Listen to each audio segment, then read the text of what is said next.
আপনারা দেখছেন AGT live 24/7। Nanak Nagui Tango, AGT Live 24/7. You are watching AGT Live 24/7.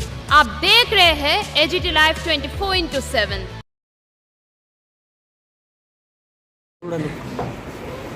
একটু এদিকে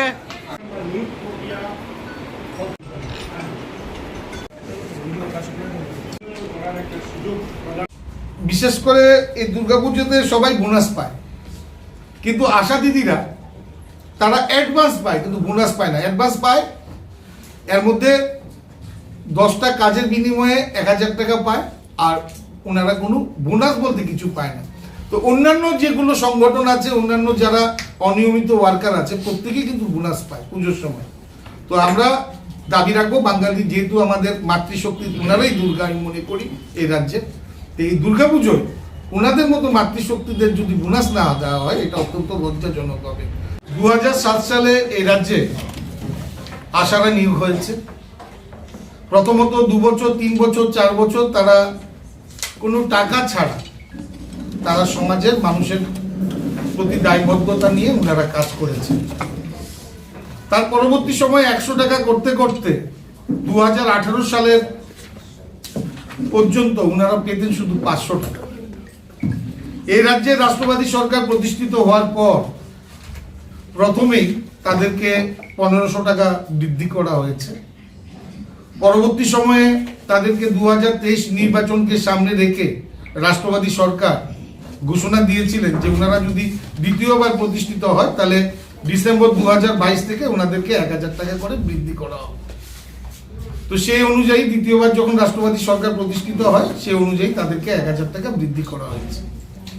কিন্তু বর্তমান তারা যে অনারিয়ামটা পায়, সেই অনারিয়ামটা হচ্ছে 2150 টাকা, এবং অনারিয়ামের পাশে তারা কাজের ভিত্তিতে তারা তাদের বাকি টাকাগুলো পেয়ে থাকে। কিন্তু একটা আশা দিদি, একটা ফেসিলিটাস দিদি যে সামান্য টাকা পায়, সেই টাকা নিয়ে তাদের জীবন জীবিকার ছেলে মেয়ে মানুষ করা বর্তমান খুব কঠিন। আপনারা জানেন, করোনা মহামারীর মতো সময় এই রাজ্যে আমি বিশেষ করে বলবো আশা ফেসিলিটার্স, আশা, ডিডব্লিউএস পাম অপারেটর, ওনারা নিজেদের প্রাণ ঝুঁকি নিয়ে মানব সেবায় নিজেদেরকে নিয়োজিত করেছে।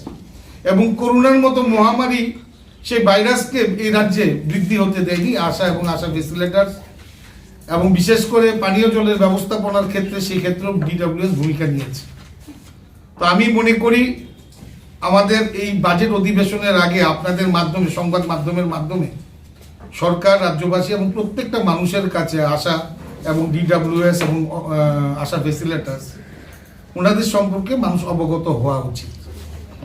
আর 4500-এর উপরে এই রাজ্যে ডিডব্লিউএস পাম অপারেটররা আছে, যারা পানীয় জল, অর্থাৎ জলের নাম জীবন, এই পানীয় জল যারা আমাদেরকে পান করিয়ে থাকেন, সেই সার্ভিসটা ডিডব্লিউএস পাম অপারেটররা দিয়ে থাকে।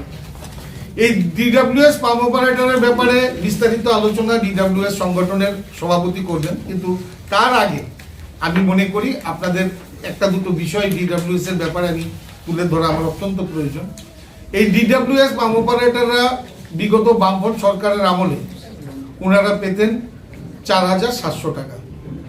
2023 বিধানসভা নির্বাচনের আগে ঘোষণা অনুসারে ওনাদেরকে 2300 টাকা বৃদ্ধি করা হয়েছে। বর্তমান ওনারা 7000 টাকা পায়, কিন্তু তাদের যে কার্যক্রম বা তাদের যে কাজের যে সময়সীমা, তার কোনো নির্দিষ্ট সময়সীমা নেই। তো ওনাদেরও 5টা দাবি আছে। সেই দাবি বিষয়ে ত্রিপুরা অনিয়মিত ডিডব্লিউএস পাম অপারেটর সংঘের রাজ্য সভাপতি বিশ্বজিৎ চক্রবর্তী এই বিষয়ে উনি ওনার বিস্তারিত আলোচনা করবেন 5টা বিষয়ে, এই দাবি সনদের বিষয়ে। এছাড়া আমি একটু পরিচয় করিয়ে দেব। আমার সাথে আছেন অল ত্রিপুরা আশা ফেসিলিটার্স ও আশাকর্মী অ্যাসোসিয়েশনের সভানেত্রী অরুণা বেগম। আমার সাথে আছেন রাজ্য কমিটির অন্যতম সাধারণ সম্পাদিকা সেবিকা চৌধুরী। আছেন আশা অল ত্রিপুরা আশা ফেসিলিটার্স ও আশাকর্মীর অ্যাসোসিয়েশনের সহ সম্পাদিকা এখানে সবুরি রায়, এবং আমার এখানে রাজ্যের বলবো না, এখানে আগরতলা শহরের আমার আশা দিদি এবং ফেসিলিটার্স দিদিরা আছেন।